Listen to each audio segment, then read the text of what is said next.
Good afternoon. Welcome to the GMC October membership meeting. I'm Greg Marcus, chair of the GMC and president and CEO of Marcus Corporation. I would like to acknowledge that today is Indigenous Peoples Day. The GMC is committed to advancing equity within our community. We cannot accomplish that without understanding that the history of our country was built on inequities and racism. Last week, the GMC's Racial Equity and Inclusion Committee participated in a full-day training that dove deep into the history of inequities built into systems designed to advantage the white race and oppress all others. To celebrate Indigenous Peoples Day, I challenge you all to reflect on inequities you see in your organization or community and make change. And now I invite Kim Stoll, chair-elect of Milwaukee Women Inc., to report on how the organization is advancing equity in our community. Welcome, Kim. No? Yep, we can hear you. Okay, great. You'd think after however many years we've been doing, a year and a half we've been doing this, I wouldn't have these technical difficulties. Thank you, Greg. I think that was a nice lead in here to talking about advancing inclusive leadership. My name is Kim Stoll. I am here on behalf of Milwaukee Women Inc. and very much appreciate the opportunity here to share our 2021 research report and the findings on the progress of women on boards. I think you will see results this go around showing a decade of impact. Next slide, please. For those that are not aware, Milwaukee Women Inc. was founded in 2002 by a group of Milwaukee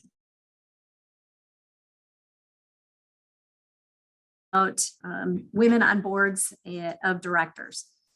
Milwaukee Women Inc.'s mission has really remained consistent to really achieve balanced representation of women on boards of directors to maximize the performance of Wisconsin businesses. And we continue to have that same consistent goal of achieving 25% women directors in the top 50 Wisconsin public companies by 2025. And as I said, you will see that we are making an impact.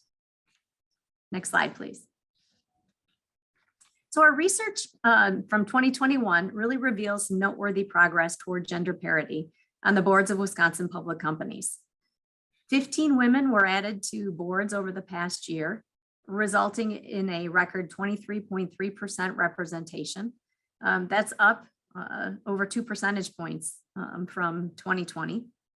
Wisconsin public companies have also added 38 new members, largely due to retirements, of which nearly 39% were women.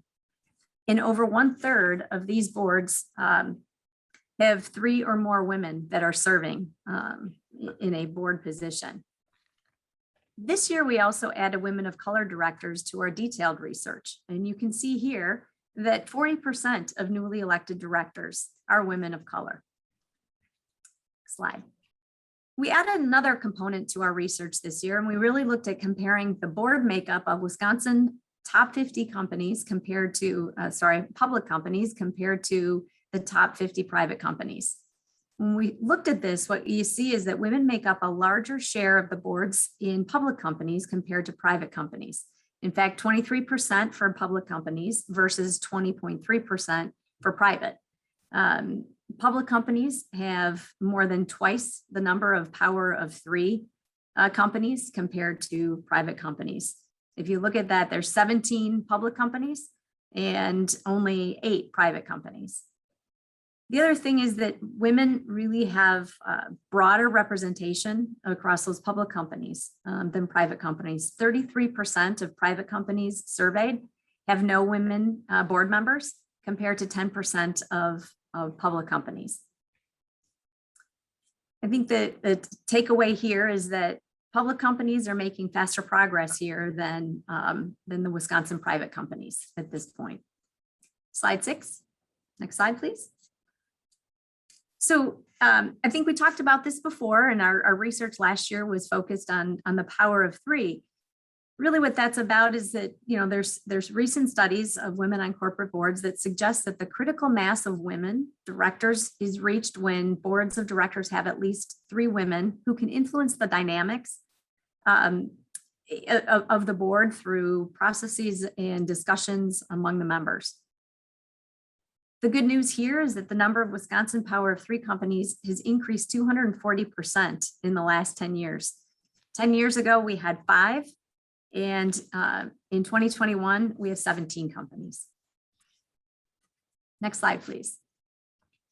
What I'd like to do here is just highlight those Wisconsin public companies that have 3 or more women directors. And those that are highlighted here in orange actually have 4 or more women directors. Next slide, please. As I mentioned, we've seen a positive impact over the past decade. You can see here we've seen 73% increase in the number of women directors. We've seen a 240% growth in the number of power of 3 companies, 200% increase in the number of companies with more than 4 directors. And we look at 23% increase in the number of companies with at least 1 director, one woman director, a 400% increase in the number of newly elected women directors. And we all know that those women executives can be a feeder for an increase in the number of women on boards. And we've seen in this past decade, 127% increase in the number of women executives. Next slide, please. What I'd like to do here is recognize 2 Wisconsin-based women directors that have been newly elected. Ann Lawson was elected to the Nicolay Bankshares board, and Christy Garcia Thomas was elected to WEC Energy Group. So again, demonstrating we're making an impact here. Next slide. So in addition to Nicolay Bankshares and WEC, there were 10 other companies that have added women to their boards. You can see here A.O. Smith, Artisan Partners, Douglas Dynamics, Exact Sciences, Pfizer, Johnson Outdoors, Kohl's, MGIC, Schneider, and Spectrum Brands, with Schneider adding 2 and Kohl's adding 3.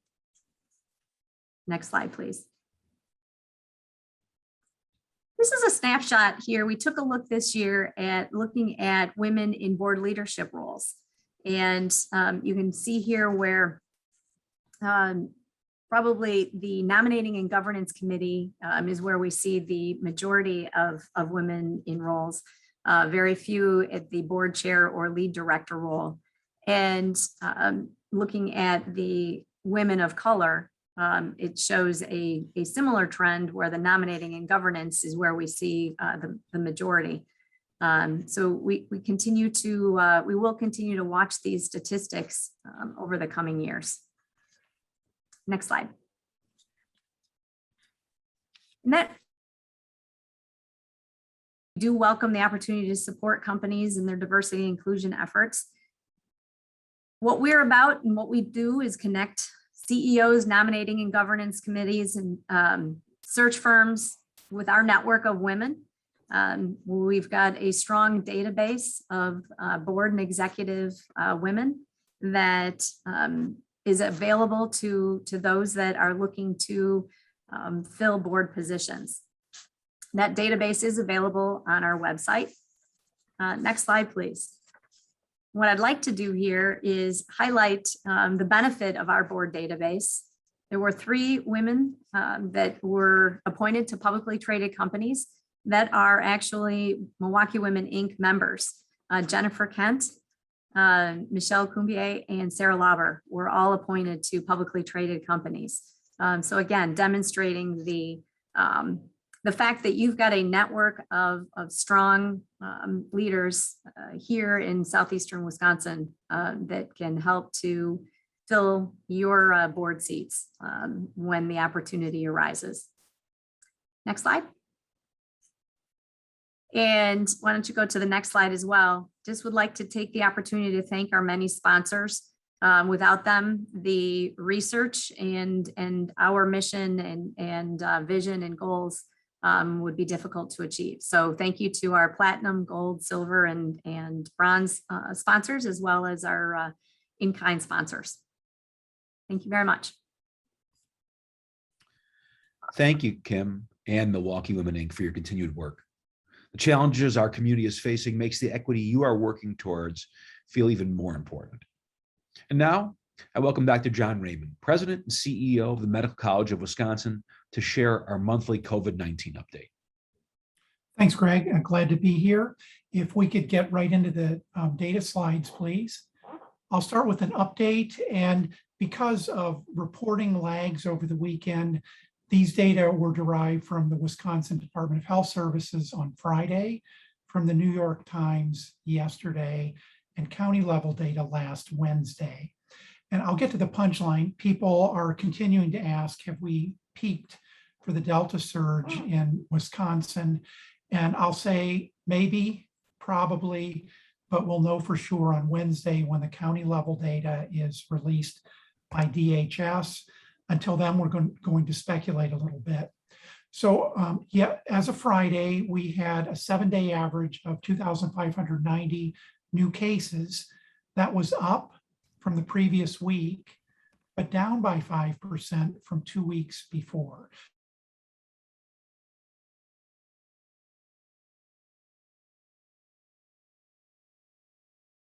Is a bit of concern in terms of where we are in terms of the surge. It's at 8.8% now, but that rise is very slow.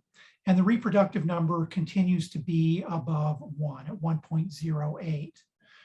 Our hospitalizations are creeping up very slowly.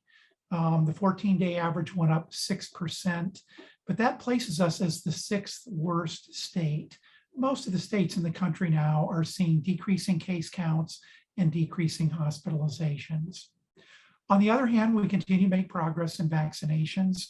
We're still in the middle of the pack, 22nd compared to all the rest of the states, but we're at 57.1% fully vaccinated, and that includes the entire population, including ineligible people like children.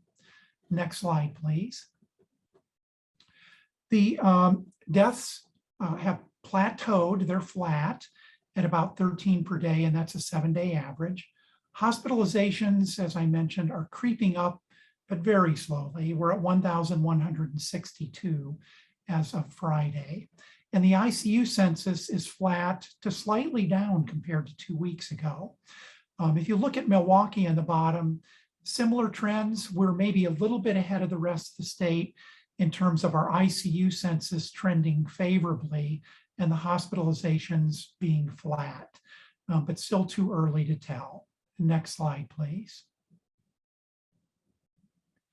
A picture's worth 1,000 words, and as you can see here, the trend over time for Wisconsin counties in terms of the burden of disease started with very high burden of disease, most of the counties being critically high in mid-November of last year.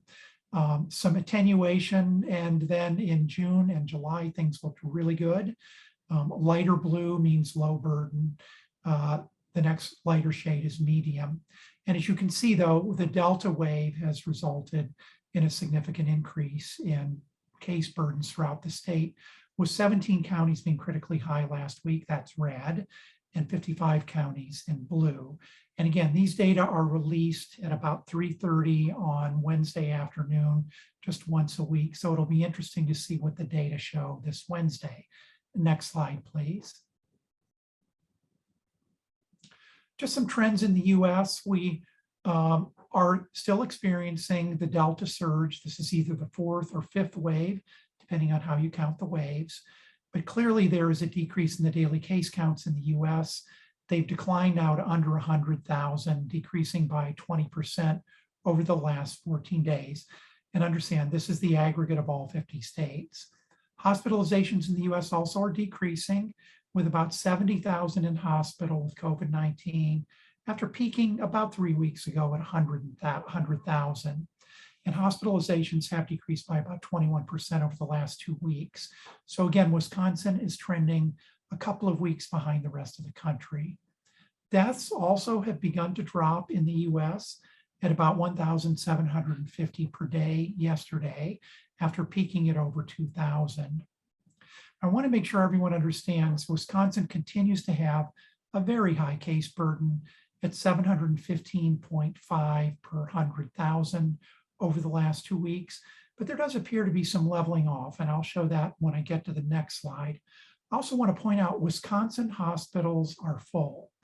but with a high baseline of non-COVID-19 patients. And we do have our highest censuses of COVID-19 since January.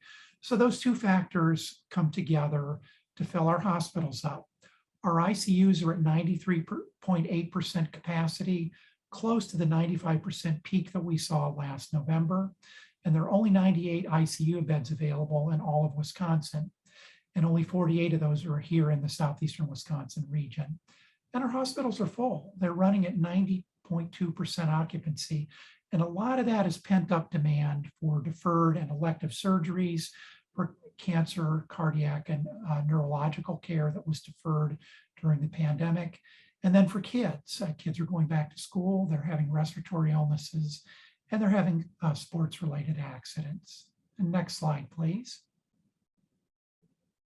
Now, I'm just going to summarize the data to try to answer the question, have we peaked in Wisconsin? And I said, maybe, probably, we'll know more this Wednesday. The 7-day average for new cases clearly is flattening, but COVID-19 hospitalizations are rising, but very slowly. ICU census in Wisconsin is flat. And the 7-day average of daily deaths in Wisconsin also is flat. And the trajectory of the pandemic is flat in 6 of 7 HERC regions, with only northeastern Wisconsin having an unfavorable trajectory as of last Wednesday. And most Wisconsin counties, 54, had stable trajectories last Wednesday, with 7 having a growing trajectory and 11 with a shrinking trajectory. Again, I want to point out the burden of disease remains high in Wisconsin. It's too early to celebrate, even if we've reached a shoulder or a plateau. Some caveats here: rapid tests are in short supply. It's possible that we're underestimating mild new cases. And the R value remains above 1, which is consistent with a pandemic that has not yet reversed. And the test positivity rate remains high, which means we may be underestimating the number of cases in our communities. Next slide, please. I just want to show you, it's just so hard sometimes to track the trends and come to a definite conclusion, but I tried to summarize these with some screenshots from last Friday from the Wisconsin DHS website. If you start at the upper left, you can see that new confirmed cases appear to have plateaued, but we only have a few days of data there. Same thing with new probable cases, and the case positivity rate is going up, but very, very slowly. You can see on the bottom left that the hospitalizations shown in orange appear to have plateaued, and the ICUs are flat. That's down in the bottom, shown in purple. And then on the right, it may be difficult to see, but it looks like the deaths shown by the orange line also are beginning to plateau. Next slide, please. Again, this is just another way of looking at the data. If you start from the bottom under the Wisconsin activity, the 14-day average, you can see that in early September, we were at about 460 cases per 100,000, and that rose significantly at the end of September, up to about 750. But the last week, last Wednesday, it looked like there may have been a flattening and maybe even a slightly lower case burden. Again, that's why this Wednesday's numbers are going to be important. Going to the third column from the left, if you look at the trajectory in Wisconsin, you see that it's been flat the last 2 weeks. It started out flat at the beginning of September, but it increased significantly in mid to late September. So again, some evidence that we are flattening out. If you look at the number of critically high counties, you can see a similar trend with an increase starting at 0 at the beginning of September, going up to 21 at the end of September, and 17 last week. And if you look at county level data in terms of the trajectory, if you look on the right, you can see that the number of counties with a growing trajectory went down significantly for the last 2 weeks, appears to be flat. And the number with a shrinking trajectory has actually gone up. So some promising developments there. Again, we'll have better data this Wednesday. Next slide, please. Also, people want to say, what's going to happen when we peak? And there is a meme out there that's actually a false narrative that the Delta variant causes a rapid uptick in cases and then a rapid decline.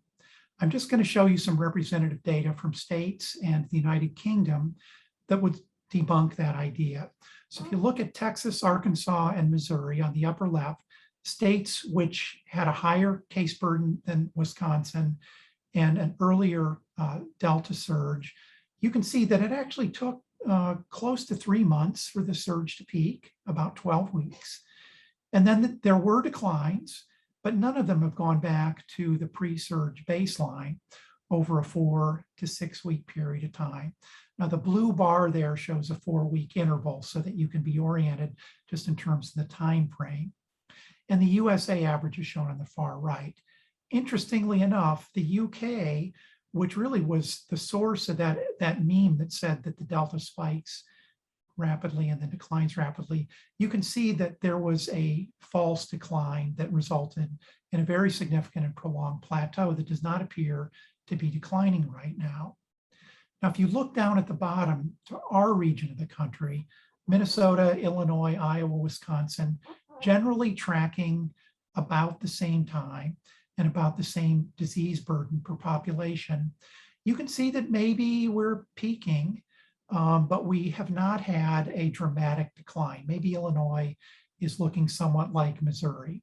But I think what that means is for the remainder of the calendar year, even if we're at the shoulder or the inflection point of the Delta surge, that all other things being equal, we can really plan to have a high case burden through the remainder of this calendar year. Next slide, please. And these are the data sources that we use for the presentations. And with that, I'll turn it back over to Greg and Julia.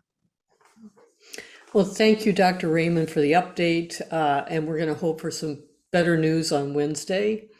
The GMC sent out some information last week on the White House vaccine mandates. So if you have any questions or are looking for more resources, let us know. And now I'm going to provide the GMC Initiative updates. Under Innovation and Talent, the Commons launched another cohort of Forward 48, a leadership development program focusing on diverse civic leadership succession strategy through experiential learning, professional development, and exclusive networking opportunities. This cohort of students and faculty includes a 50% diversity rate of men and women and people of color. And we did my session and Thelma's session last week, and it was a lot of fun. So if you're asked to participate, I would certainly urge you to do so. Economic prosperity. Last week, the Wisconsin Policy Forum released a report titled Up to Speed, which takes an in-depth look at the technology usage and gaps by small businesses in Milwaukee. The GMC commissioned the report and early on in the pandemic, actually, to focus on businesses of color. Many of these businesses we've gotten to know well through Scale Up Milwaukee Spark Accelerator, Milwaukee United's partnership with Brew City Match.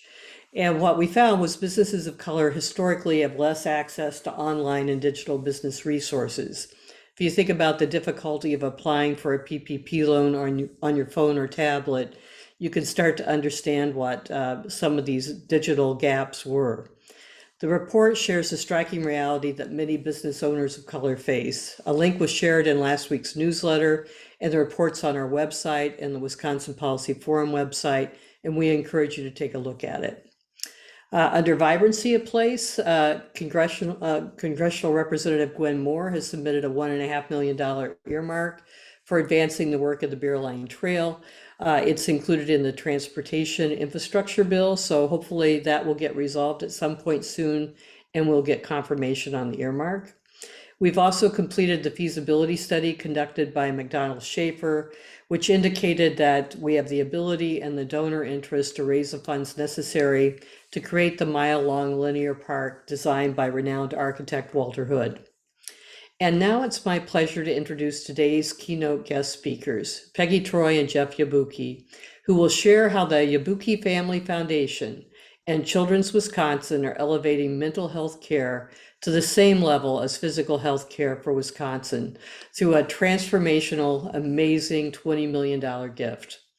We'd also like to let everyone know that the nature of today's discussion and the candid conversations that you will hear we do talk about mental health challenges and suicide.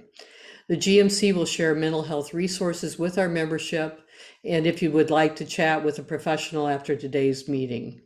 The Q&A box is open to submit your questions, and due to the sensitive nature of today's topic, you can submit questions anonymously. The chat is also open to comment publicly. Peggy Troy is the first female CEO of Children's Wisconsin, the only health system in Wisconsin that is 100% dedicated to kids. Under her leadership, the hospital is ranked among the best in the nation by U.S. News and World Report. It employs more than 5,700 people throughout the state and is served by 650 of Wisconsin's top pediatric providers from the Medical College of Wisconsin. In her role, Peggy keeps her eye on the horizon, always anticipating and preparing for changes in the dynamic and complex healthcare landscape. As a visionary leader of a billion-dollar pediatric health system, she's committed to collaborating with individuals and organizations that have the best interest of kids in mind. She leads by example and is deeply committed to developing talent at all levels and to mentoring the next generation of leaders. Jeff Yabuki is current chairman and founding partner of Motive Partners. Congratulations in your new role, Jeff. A specialist private equity firm focused on control-oriented growth equity and buyout investments in technology companies, primarily focused on global fintech. In his role, he co-leads the firm, and he is chair of its Global Advisory Council and sits on both the executive and investment committees. Jeff was previously chairman and CEO of Fiserv, a global leader in financial services and payments technology, enabling banking, commerce, and the safe and secure movement of money among financial institutions, businesses, and consumers. Jeff served as its chairman from July 2019 to December 2020, and its CEO and a member of the board of directors from 2005 through June of 2020. After we hear from Peggy and Jeff, a panel of local leaders will join us to offer support on how the business community can contribute to elevating mental health care efforts throughout our community. The panelists include Souheil Badran, Executive Vice President and Chief Operating Officer of Northwestern Mutual, Dr. Eve Hall, President and CEO of the Milwaukee Urban League, and Dr. Mike Lovell, President of Marquette University. So let's please welcome Peggy Troy and Jeff Yabuki. Thank you, Julia. I think I'm going to kick it off, and then Peggy will follow up to correct all of the things that I probably misspoke.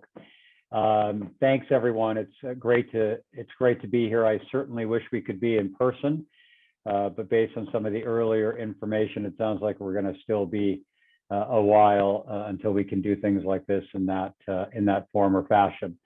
I think we can. You can see. In front of you, my brother Craig, who is the catalyst for, and his children, his twin boys and his daughter, who are the catalyst for this conversation. I think we can advance that slide. I'm going to talk a little bit about what the background was on the gift itself, really what we're trying to accomplish, but why I took the steps that I did. And again, then spend some time on the what, and then I think Peggy will add to that and really talk about how people in this room can help.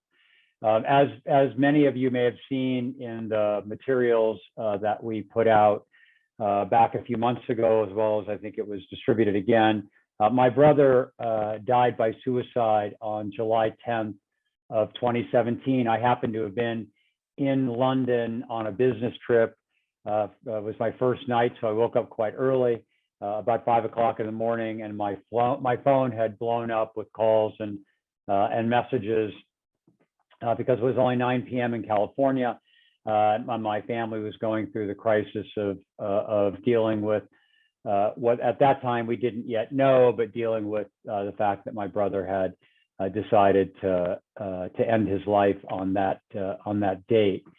And for people who have gone through that kind of experience, whether it is to the level of people deciding to take their own life or just any type of mental or behavioral issues, you know how difficult that can be. I flew back home from London to deal with the turmoil that was going on within my family.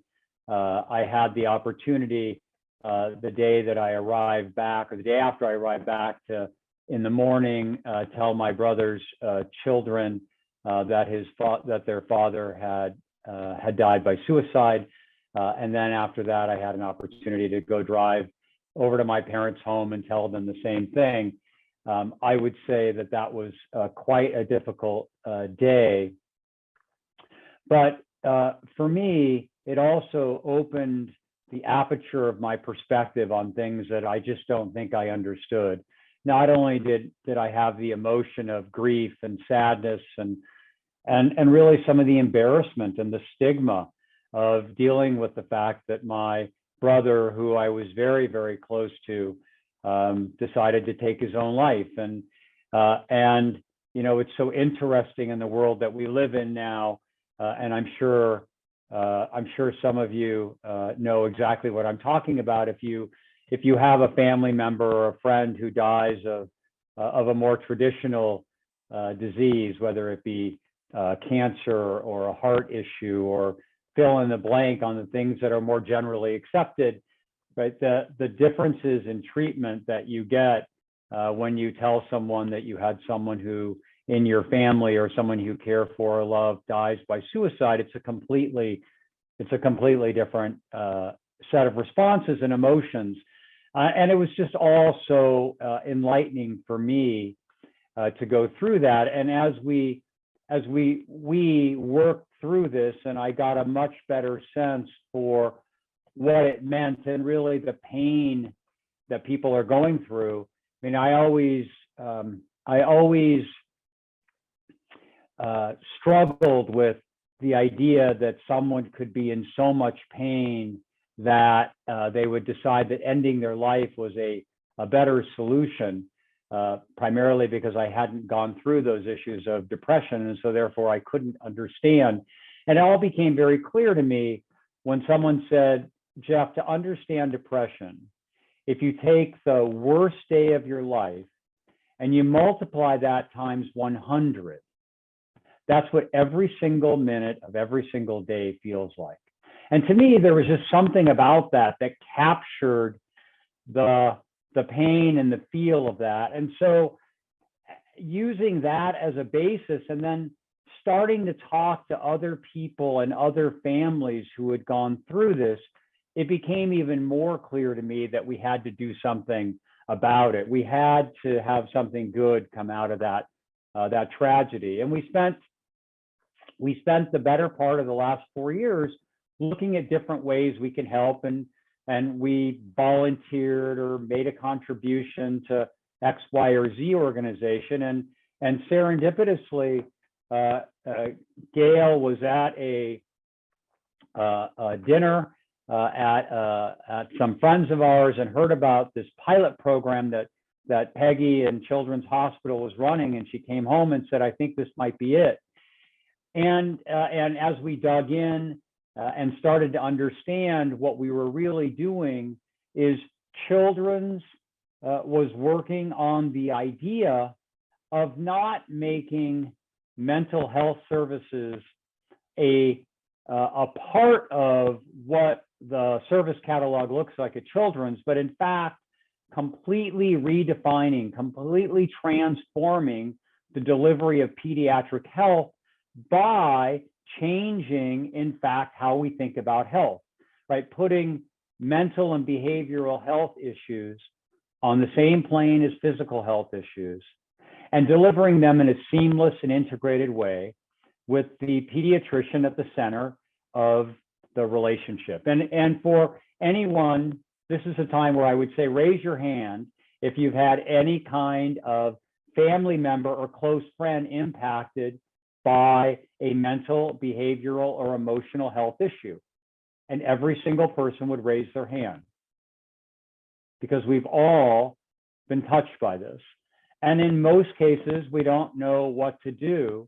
And so we're creating the ability for us to have a place for parents to go, to have a place for children to go so that we can in fact deliver these integrated mental and behavioral health services that are on par, on the same plane with physical health issues.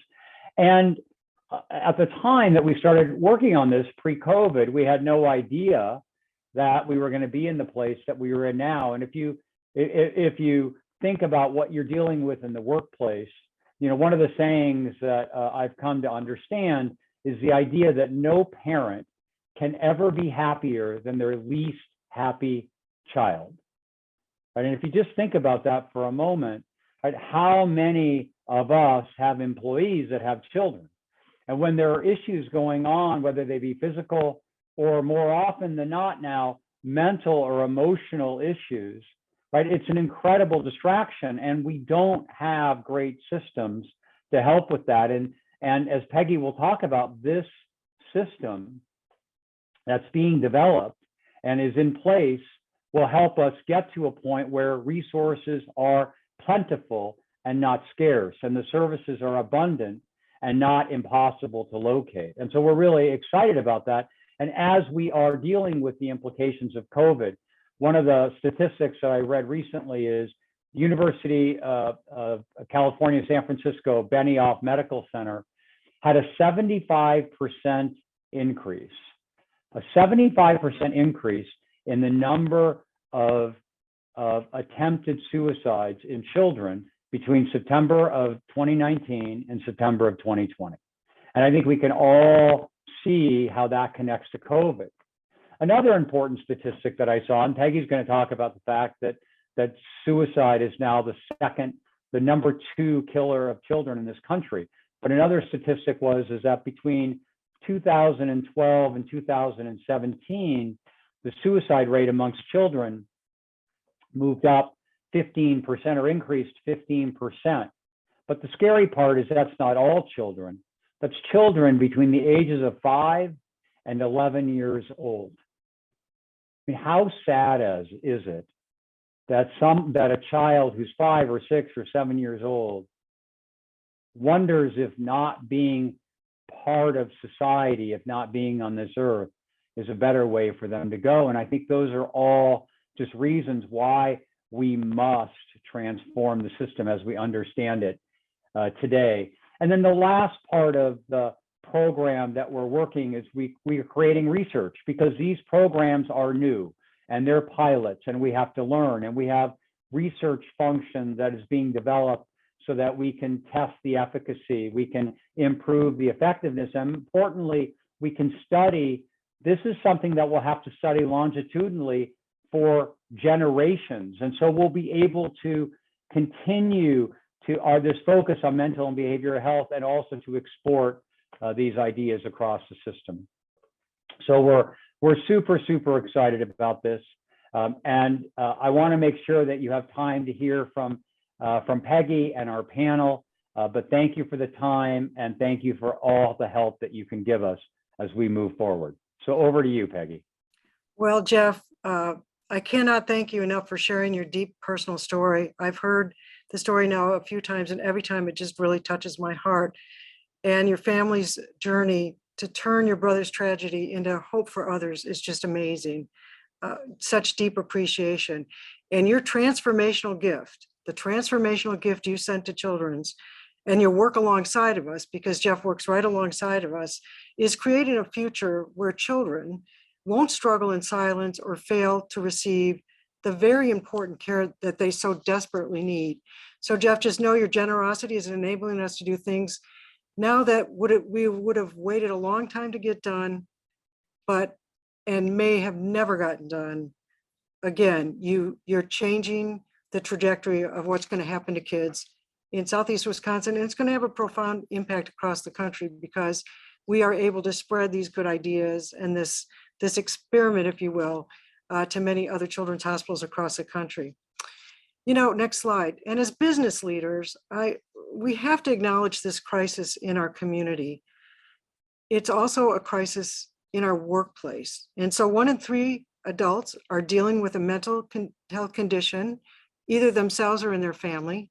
And only about 5% of them use an EAP program, which we all have. And 76% of frontline employees say that they could use more mental and behavioral health. And people are afraid to come forward because they feel that they will be marginalized. And as Jeff said, the stigma that has been created around mental behavioral health for generations is a real barrier to what we do. Nearly 2/3 of our frontline employees, as I said, need more mental behavioral health support. And as employers, we need to have our eyes wide open about the gaps in resources, and we have to find ways to fill them. And there's benefits to us as employers. We know that absenteeism goes down, customer service and well-being and productivity actually goes up, and the healthcare costs overall go down. There's much less use of drugs, alcohol to cope. So it's important in the workplace. Next slide. But I really want to talk about this issue from the perspective of kids. And Jeff already outlined some of the things that are occurring. We know that the symptoms often occur before the age of 14. So we think about this as a pediatric illness because so many times the kids manifest these symptoms early in childhood, but it then also progresses into adulthood. And as I said, it's a pediatric issue. It follows people throughout their entire lives. And it takes about 11 years from the first time a parent notices that there's something going on with their child till they receive treatment. And that is not good enough. We've got to get to the treatment early because consider the different outcomes we would have if we understood, identified, and treated their needs early on before it becomes catastrophic. We know that it leads to absenteeism, it leads to suicide, it leads to incarceration, many of those things that we really believe we can change that trajectory. Next slide. And as Jeff mentioned, we've got some very sobering statistics in the state of Wisconsin. 1 in 5 kids are living with serious mental and behavioral health issues. Suicide is the leading cause of death in kids among kids in the nation. And in Wisconsin, kids are really taking a long time. And then finally, when they do get in, we're hospitalizing kids at 4 times the national rate. This has a lot to do with lack of resources, and too many kids pay the price and families pay the price because of those lack of resources. And so that's what we're really working on. This is the goal. This is the strategy. Next slide. I've talked before to many of you that, our vision at Children's is we want the kids of Wisconsin to be the healthiest in the nation. And with the mounting mental health issues facing our youth, it's obvious we are never going to reach that vision if we can't do something very significant, changing to address these needs. And as Jeff said, there's no such thing as overall health without good mental health. We can't do one without the other, and the research really proves that point. And at Children's, we have 2 million touch points with kids and their families throughout the year. And we have an opportunity, and I would say a responsibility, to change the trajectory of their lives so that we can treat many, many children before it becomes a crisis. Next slide. So I'd like to share a little bit about our threefold mental and behavioral health aspirations at Children's. Our first aspiration, as I mentioned that, it's to redefine health so that health includes good mental health. But it really starts with reducing the stigma. Because as Jeff said, and he mentioned that in his own personal experience, the stigma against people with mental behavioral health is still alive and well, and we've got to reduce that. We want to get parents and caregivers, teachers, our whole community comfortable talking about mental and behavioral health. Jeff talked about his family's commitment to change the conversation, taking place in the primary care checkup. One thing that had me inspired was that when I was talking to a group of pediatricians and talking about how we could change the checkup early on in a child's life, as early as 2, they said, well, what do? We don't have the resources. Where do we send them? That's really what changed our trajectory and our dynamic, to know that, okay, we need to ask the questions. We need to get the input from the parents. We need to observe the behaviors, but then we've got to do something about it. And so that's a workforce issue. And we have got to see this change over time. And so we know that if we use all the places, we're in 40 locations, 2 million checkpoints, where we touch kids, there's an opportunity to ensure what they get what they need, and absolutely when they need it. So that leads to our second aspiration, which is to eliminate waiting lists. There is definitely a national shortage of mental and behavioral health providers. And so we've got an aggressive plan to add more people into our workforce. And I want to thank you to the local universities, UWM, Marquette, Herzing, who are all rising up to the challenge to really encourage, inspire individuals to go into this field so that we can make sure that we've got the workforce to meet the problem. I talked about routine screening for these individuals so that it will become the norm. We address the problems early. And as I mentioned before, prevent this catastrophic outcome. And we're learning from COVID-19, as Dr. Raymond presented about our statistics, that we can successfully deliver mental and behavioral health through a virtual platform. So that means we don't have to have kids physically present. They can stay in their schools and in their homes and still get the very care that they would need. Next slide. Our next third aspiration is to tackle the root causes. So we've got to get upstream with our interventions. And the more upstream we go, the greater the impact. You know, unemployment, unstable access to food, housing, routine threat of physical violence, and we've seen that definitely increase, are all stressors that they very much contribute to the mental health concerns. And when parents are under stress, kids also feel the burden of that stress in a very real way. We also have to think about addressing the very basic needs in families. And I know there's a lot of conversation going on in the community right now about disparities, health disparities. And I think we need to rise to the occasion because the inability to meet these basic needs means that there are stressors that really do impact these kids.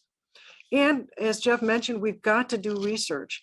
There is a dearth of research in mental behavioral health. We got to continue to amp that up. And so part of Jeff's investment will go towards research to make sure that we understand what are the drivers. And we're also going to look much more closely at suicide. Next slide. So at Children's Wisconsin, we made the commitment to address the mental behavioral health crisis facing our kids. And we hope that you will join us because our kids deserve better. It will take a $150 million investment that we've researched for us in order to solve these problems and to get the right workforce. Jeff, with his generosity of the 20 million, and he's also offered up a $5 million challenge, again, will allow us to get the workforce we need more quickly and also the services that we need to the kids in a much more holistic way. So we're very appreciative. The other thing we're working on is we work with insurance companies because right now there's not payment parity with insurance companies, so that if you come in for a heart problem or cancer, the reimbursement rates are really very different than what you'll see in mental behavioral health. So with that, I want to turn it over now to our esteemed panel. And I just want you to know that we've got, Julia already mentioned that we've got Souheil Badran on the call. We've got Dr. Eve Hall and Dr. Mike Lovell, and we're so excited that they were willing to come on. So let's go ahead and just jump right in. Erasing stigma is an important mindset change for our community if we want to tackle mental and behavioral health crisis. And stigma really has no boundaries. It crosses races, class, levels of affluence, and age. So it's everywhere. So my first question to the panel is, how have you personally worked to reduce stigma in telling your own personal story? Dr. Lovell, can we start with you?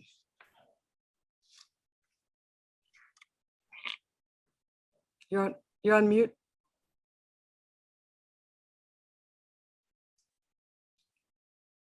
Can you hear me, Peggy? There you go. Okay, yeah. So first, I want to thank you first, Peggy, and Children's Hospital for really putting a stake in the ground and wanting to become a national leader around children's mental health. And we can't thank Jeff enough.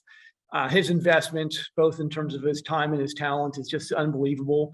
And I think Souheil, even I, are all on the board of Children's Hospital, and we couldn't be prouder that we're all going down this path. And as it's already been pointed out, each of us, whether it be a family member, a friend, or colleague, knows someone who is struggling with mental health and mental illness. And like everyone else, I've been personally touched by this. And, when I was a child, my maternal grandfather died by suicide. My aunt was schizophrenic, and my mother suffered from pretty severe clinical depression. And growing up, she attempted suicide 3 times unsuccessfully. But the stigma was something that was really difficult for someone who was a child and a young adult, because no one in my family or in my friends talked about it. No one asked me how I was doing or what I thought about what was happening. And I think it's so important that people feel comfortable today and going forward about having these conversations, because quite frankly, it's a struggle to as someone who is as a child or young adult, whether it's their own personal experience with mental health or those that they love, to not be able to talk about it in a free way. And I was actually even later impacted by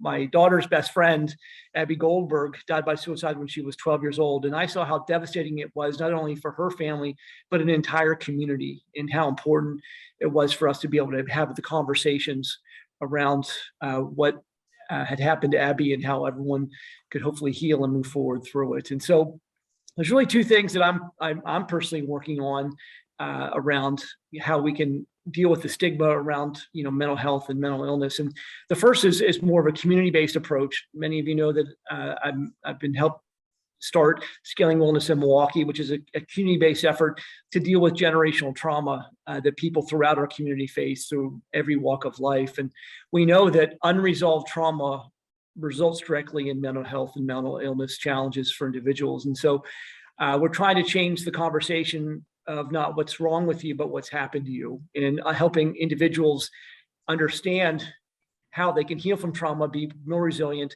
and become the best version of themselves. So it's really helping Milwaukee become the most trauma-informed city so that we can be the healthiest city in terms of our mental health and well-being of our individuals. The second thing deals directly with a little bit downstream from what the efforts from Children's Hospital is around college students. Mental health was already a crisis on colleges' campuses before the pandemic, where 1 in 3 college students were being seen for mental health issues. Coming out of the pandemic, Boston College did a study of 33,000 students earlier this year that showed that 1 in 2 college students now suffer from a mental health challenge like anxiety, depression, or another ailment. And the National Alliance of Mental Illness actually also surveyed college students and showed that 64% of college students that are of college age and were in college or no longer in college because of a mental health issue, is at least part of the reason why they're not in college. So clearly, this is something that we need to address. And so we're really working on a wraparound approach for our students. If we know half of our students need to be able to have a conversation and be able to talk about what they're facing, there's no one silver bullet. So we've introduced something called Silver Cloud, which is an app that helps students understand where they are along the continuum of the mental health, gives them tools to be more resilient, and helps them find the resources they need. We're also training our faculty and staff on what to look for in students that are maybe suffering from mental illness, and give them some tools to help the students and direct them where they get basically their help. We're also sending mental health counselors directly into the classroom to have conversations, with students, and ensure that the students feel comfortable advocating for themselves, which is a very, very important part of mental health. And then because the demand is so great, we're working with our health system partners, such as Freighter and Aurora, to give our students a broader range of type of resources that maybe we don't have on our campus. And so I think that, again, I couldn't be prouder of the work that Children's is doing. We want to be part of the solution, not only on our campus, but for all of Milwaukee. Yeah, thanks, Mike, because putting that infrastructure to allow the students to have access to the necessary resources is such an important part, so that they don't drop out of school, they can stay and have a great college experience. So really appreciate all that you and your family are doing in this space. So Dr. Hall, can you share some of your thoughts about stigma and maybe a personal reflection on that? All right. Yes, thank you, Peggy. And also thank you, Jeff, just for your contribution, your willingness to share, and Peggy for your leadership. As I listen to Jeff, as I listen to Michael, I think a lot about, quite frankly, our Black community, but I think about individuals in my own family who, quite frankly, suffered a lot with alcoholism. And this has been several generations.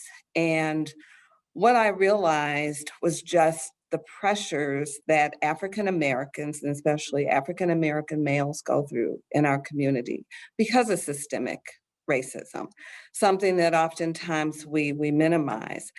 But bigger than that is looking at access to help and support.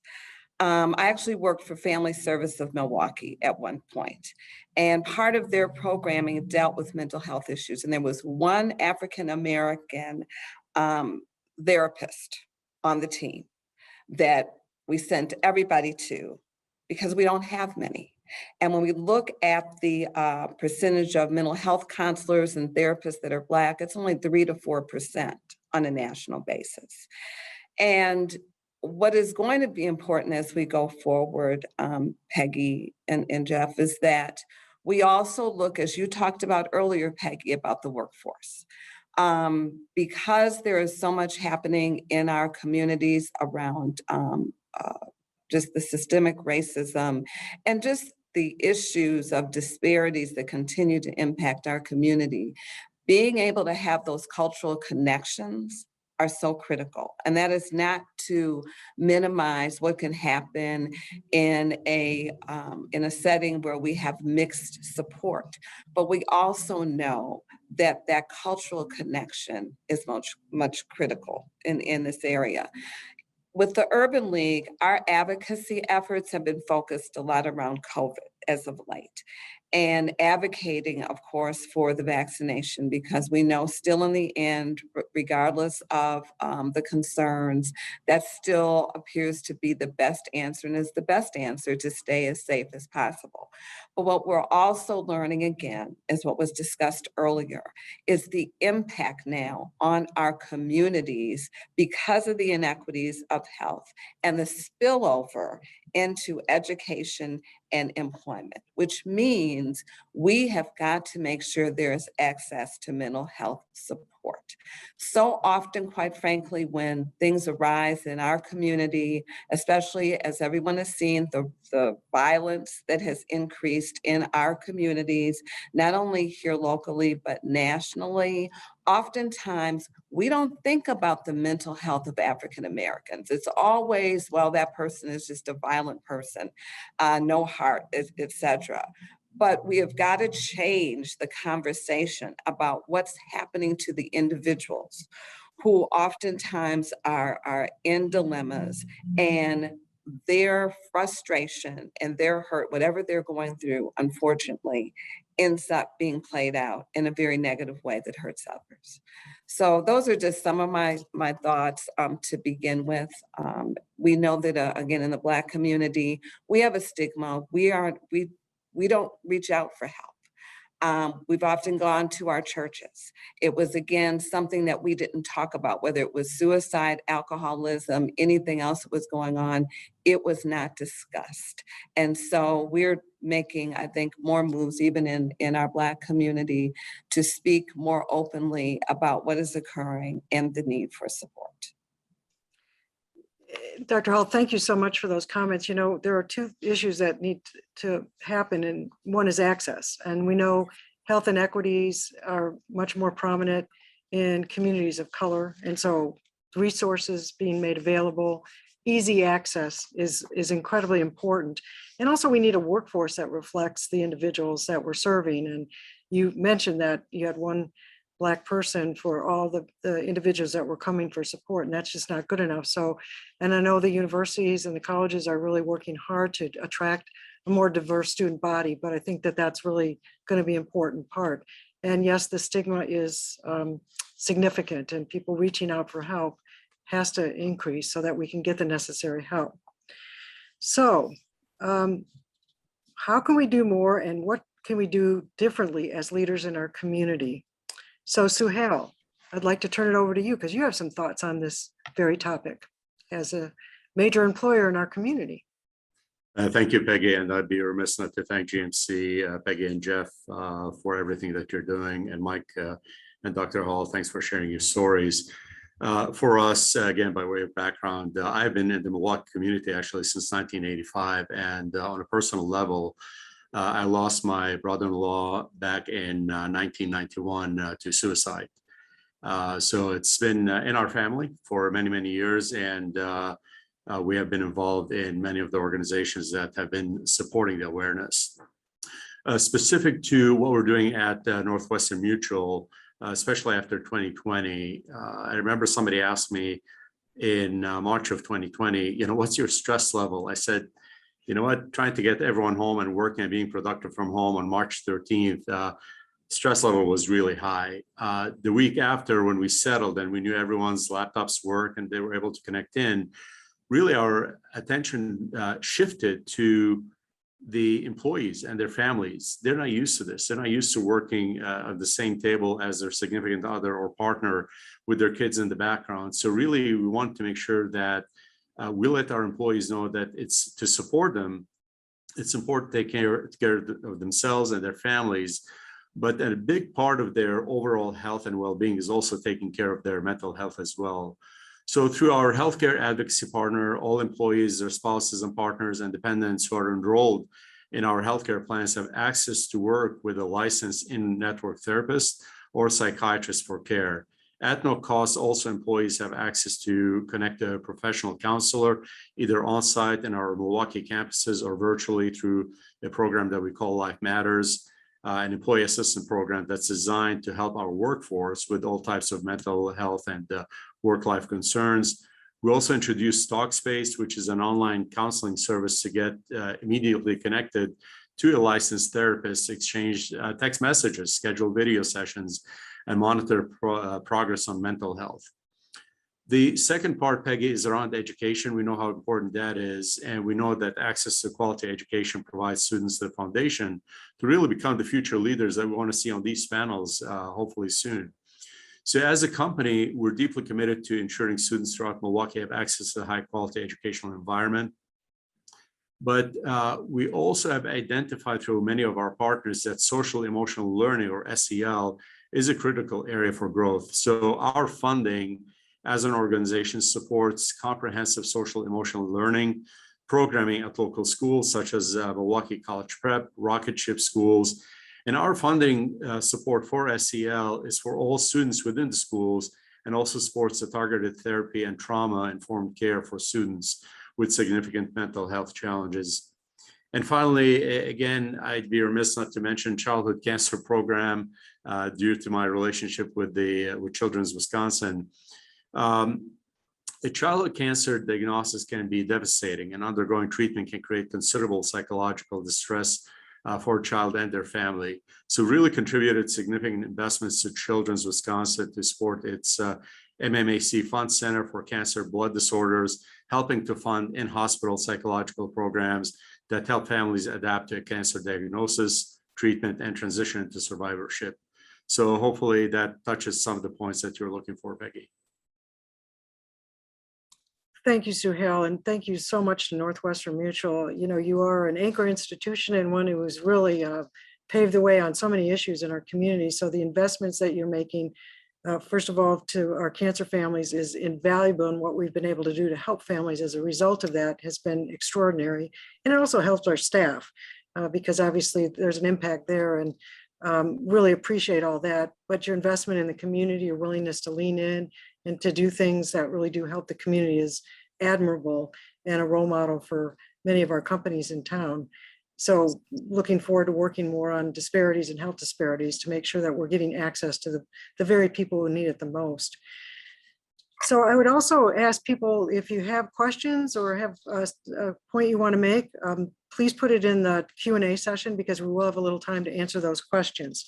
So Mike, is there anything more about the work that you're doing, you and Amy, on a personal note in their community around mental and behavioral health? Because you've had some really important impact. Well, I think Eve and Souheil both touched on, I think, one of the main aspects of what we're trying to accomplish. And obviously the first one is raising awareness and decreasing the stigma. The second thing is access and breaking down the barriers that members of our community have to the care that they need.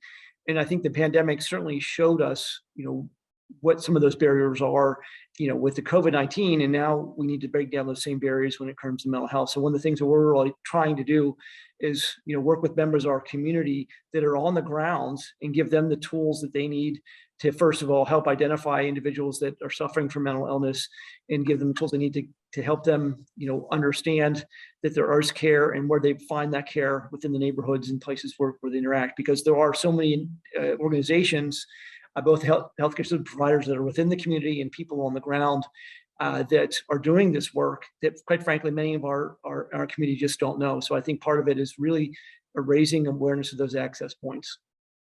Yeah, that's so important because access is a real key with qualified professionals.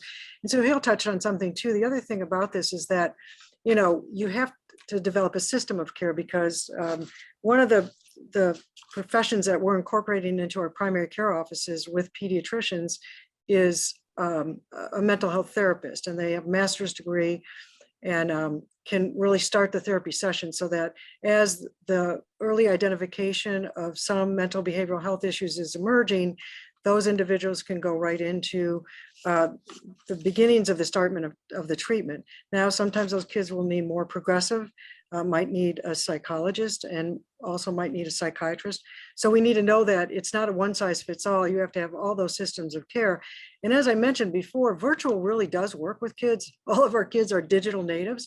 And sometimes it's a lot less stressful if they can do it by a Zoom call or a video call. So the value of offering that to kids and their families. And also that's important because parents don't need to leave work. Kids don't need to leave school and they can do it right there. Another very important part of what we're doing is we're partnering in the schools. And again, you can imagine, particularly in the COVID period, but even before that, what the teachers and counselors are trying to deal with in terms of not only educating the kids, but also trying to acknowledge their mental behavioral health issues is a really stressful job. So we've put school nurses in several schools around. We're now partnering them with mental health therapists. And in fact, we're about 40 locations across the state where we've been able to partner with the schools in order to, again, to get that real-time intervention so we don't wait that 10 to 11 years before the kids are able to get care. So Dr. Hall, talk to us a little bit more about what you're seeing in the community, what's working and what else we need to be doing. Sure, Peggy. So, you know, as a former teacher, I appreciate how Children's Hospital is expanding support to our schools, because I think you've heard me say it over and over again. One of the things that we do a disservice is in expecting our children, especially those that we know are exposed to violence, gunshots, etc., in certain parts of our community, to expect them to come to school the next day and act as if everything is okay and that they should be able to learn. And that is not the case. And when we think about inequities, you know, oftentimes, if we're honest, when things happen in our suburban areas, there is a team that comes in quickly to make sure whatever has happened in that community, you know, the children and families are taken care of. But I think because violence has become such a regular part of what happens in our urban communities, it's almost like we've become immune and numb to understanding that we have to do the same thing for our children and families in our cities. So the more that we can do and expand in what you've done is important. You know, suicide has been mentioned. I didn't really talk about that earlier because, quite frankly, when I think about personal experiences and exposure, alcoholism is the one that stands out most, that what I've seen in terms of people in my family and others who are dealing with mental health issues that basically are just from the pressures of day-to-day living. But I will tell you, one of the things that I've learned, and this is quite frankly most recent, someone in my family lost a son very early, and I learned that he has been dealing with suicidal thoughts and reaching out to me to make sure that I am supporting him through this time. And, you know, listening to Jeff and thinking about someone so close, and me now in a situation where I'm also trying to support a father who felt like this was the wrong thing, it should have happened to him versus his son, is huge. So going back to access and support is so important. As an urban league, though, we are now focusing on building our advocacy platform. And one of those areas is health. And it is to promote more collaboration and partnerships with Children's, Marquette, and others, but to also promote more dialogue about what is happening in our communities of color. And suicide is one of those that is happening. It's quiet, but it's also increasing in our Black communities and other communities of color. And so that has to be brought to kind of front and center, to be speaking about, how do we help children early? You said 11 years it takes is ridiculous. And so, I think what we have today is going to be so helpful in addressing it. In terms of the workforce, we are now developing industry clusters in our employment work. One of the areas is healthcare. And so we will be pushing more in diversity of healthcare. So that allows another opportunity for partnerships, which I mentioned earlier in terms of the low percentage of us in that field. So that's where we are. There was one last thing you mentioned, Peggy, about the importance of virtual and how that can be beneficial. I want to remind us all, there is a digital divide with communities of color. So as we talk about virtual being important, we also have to continue to look at ways to close that gap with access to broadband, because our families who will be in most need will not have that kind of access. So something to keep in mind. Thank you. Well, we certainly saw that, Eve, through COVID, where a lot of our school children didn't have access to the remote classroom. So that is a very important issue, and I appreciate you bringing that up. The other thing you talked about is partnerships, and I just want to mention too that as we're going through our journey, one of the very first things we did is we did a needs assessment and an assessment of what resources were available. And just so you know, that we do have community resources that are available. And it's really important that we take advantage of one another's expertise and strengths. And so we've been partnering primarily with the Medical College of Wisconsin, and many, many thanks to Dr. John Raymond and his leadership. The Department of Psychiatry and our pediatric psychiatrists are with the Medical College of Wisconsin, and we're very grateful for that partnership. We've partnered with Rogers Behavioral Health. They also do a lot of work in eating disorders and other aspects in kids' lives, and also Advocate Aurora, who's had a psychiatric program for many years for kids. And so as we've experienced this outpouring of amazing support, we're just so grateful that partners are lining up so that we can work together on those things and make sure that we are able to accomplish all those things. So Jeff, I'm going to turn it over to you. You've heard from the panel. Any other thoughts that you have that you'd like to share with the group? Peggy, is that unscripted toss of the ball over to me? Fantastic. No, there you go. No, that's great. Look, and I mean, it's just heartwarming to hear the panelists talk about the support for the idea, but also recognizing the differences in prioritization, as well as the discussion on what can we do. And I think, for me, one of the things I saw a comment on chat about how important this is, and it strikes me that the people who are here in this virtual room, right, are the people who can actually make the difference, right? As a former theoretically important person managing large groups of employees and associates, and I mean, on one hand, it's a programmatic approach. On the other hand, it's a one child, one conversation kind of thing. And I think one of the things that's so important as leaders is, how do we make it okay for people to talk about these issues, right? I thought it was interesting to hear Dr. Hall say that, she's dealing with something that maybe she hasn't dealt with before. I know I hadn't dealt with it before, and I didn't know what to say or what to do or who to talk to. And when my brother died, I didn't really tell anybody. I didn't tell anybody, and because I didn't really know what to say. And for people who've gone through this, we kind of want to talk about it, but we don't know how to talk about it. And how do we make it okay? I called Governor Evers right before, as Peggy knows, right before we launched this, and I said, I told the governor we need support.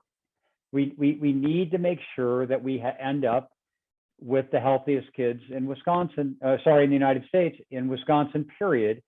And his first question, or really only question, is, that's all great, Jeff, but how do you get rid of the stigma? How do you make it okay for people to ask for help? And I think we have to get from talking about it at a very high level, and how do we just make it tactically start to happen? And then what are the resources that we provide people once those conversations had occurred? And I think it's just critical for us to do that. Jeff, and yeah, again, your personal story really inspires us to think about that in our own lives and to make sure that we're able to get the resources and the help that we need, because there are resources available. So Souheil, do you have anything else you'd like to say? Yeah, I just want to echo kind of what Jeff said. I think it starts with leaning in, right? I mean, you've got to take that first step. There is no playbook. We're going to make mistakes, but at least, getting everybody making that same mistake and avoiding it the second time is not a bad thing.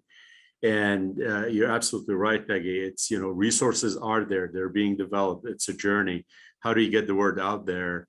And I would kind of the one through N effect. I mean, it starts with us on this call. There are over 80, almost 90 people on the call. If everyone takes one message back, and really the focus for us, going back to NM, it's really, we're doing it obviously with, our partnership with Children's, but also in the school system. I also sit on the board of City Forward Collective. That's really going back to the equality within our African-American community. You have one laptop with 3 or 4 or 5 children. How do you support that? So being able to lessen the stress that way as well. So we're partnered with schools, we're partnered with the hospitals, but really I would encourage all of us to truly lean in and, we'll make ourselves available to have the discussion and put you in touch with our teams on what we're doing. If there's something you can partner with, if it's something you can partner directly with Children's, on the program, but really we've got to take that first step. Well, and one of the things that we're doing a pilot on at Children's is urgent care for mental behavioral health. If you come home from work and your child has a cold or flu or whatever, I'm going to go to urgent care because, I don't want to miss work tomorrow. I want to find out. And actually, we're seeing a lot more of that with COVID testing. But, if your child is having behavior issues or you've been called by the school teachers, there's really not a place to take them. And we need to have, again, that's that parity issue, is making sure that we're able to get the services to the kids that we need. Mike, do you have any other comments? Yeah, the one thing that occurred to me as we were talking about this is that another important aspect of this is giving the tools to the parents and the caregiver of kids on how they have the conversations around these issues, because it's not something that's natural as a parent or a caregiver, to talk about this. And so how do we best educate, those individuals so that it is a very natural conversation, with, children and young adults.